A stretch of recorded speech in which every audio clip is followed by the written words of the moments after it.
On the 16th of May 1895, the small fishing smack Vandura spotted a foreign ship in distress in the North Sea and went to her aid. The ship was flying distress signals and making water fast.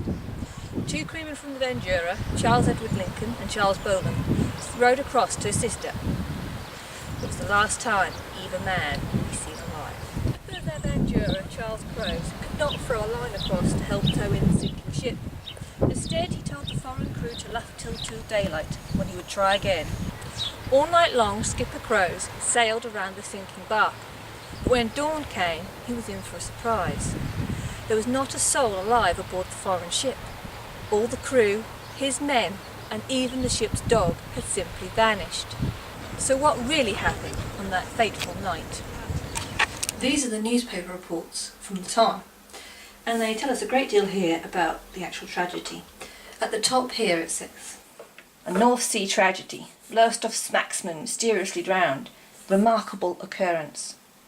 A veritable sea mystery, extraordinary in its surroundings and sadly tragic in its sequel, and involving the loss of at least 12 lives, has been occupying great attention in Lowestoft during the week, and as is generally the case when a happening is invested with anything approaching sensation, many and strange have been the rumours circulated."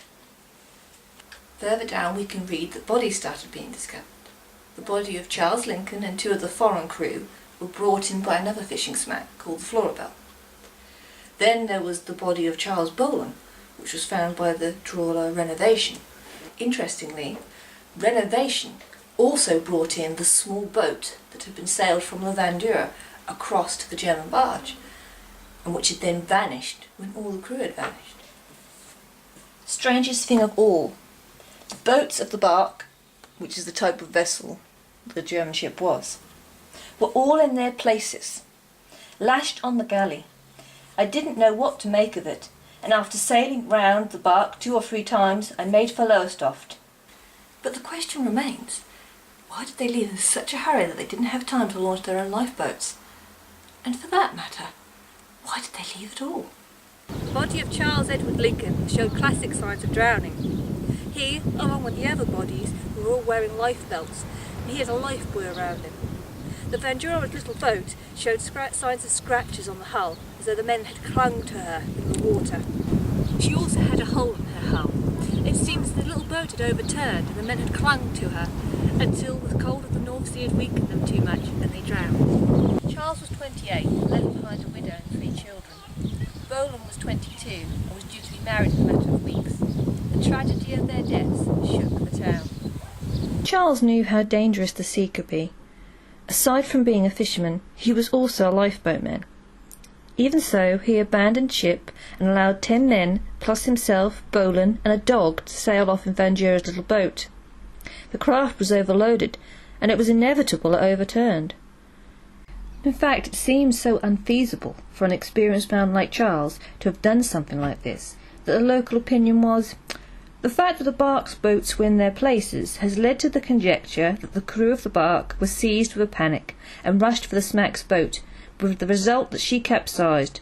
One thing is very evident, that the crew of the bark have all been drowned, together with the 2 smacksmen."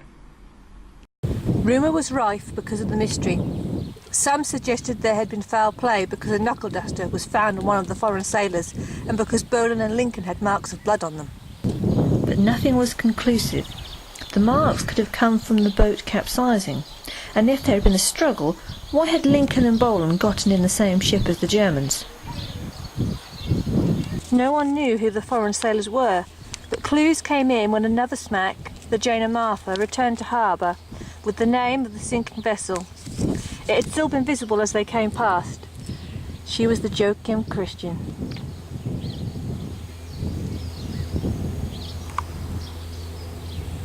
In London, a German cabinet maker, Albert Fritzscheiner, heard the news that the Joachim Christian had sunk and her crew was lost. His son, also called Albert, had been aboard serving as a cook and steward. He had last seen him alive in London on April 19th, before the Joachim Christian sailed for Norway. He rushed to Lowestoft to see the bodies, but he was 2 hours too late. The bodies had all been buried. At least someone had had the foresight to take a photograph of the foreign sailors and showed them to Albert, he recognised photo number 2 as his son. Only one other man was ever identified after a ship's crew manifest was obtained. The particular sailor was wearing linen marked AS and was believed to be 16-year-old Albert Schenz. There is a twist to this tale. The German government was so impressed by the bravery shown by Charles Lincoln and Charles Bolan that they raised a fund and paid for the two Smackson's funerals. This means they're the only men in their families to have beautiful gravestones. So what really happened on the Joachim Christian? We can't know for sure, but something triggered such a panic among the men that they abandoned ship in haste and didn't even launch their own lifeboats. As such, they sealed their fates. Did they think the bark was about to sink or capsize? We can never know without there being any survivors. The Joachim Christian sinking and the loss of all the men aboard it has to remain a mystery.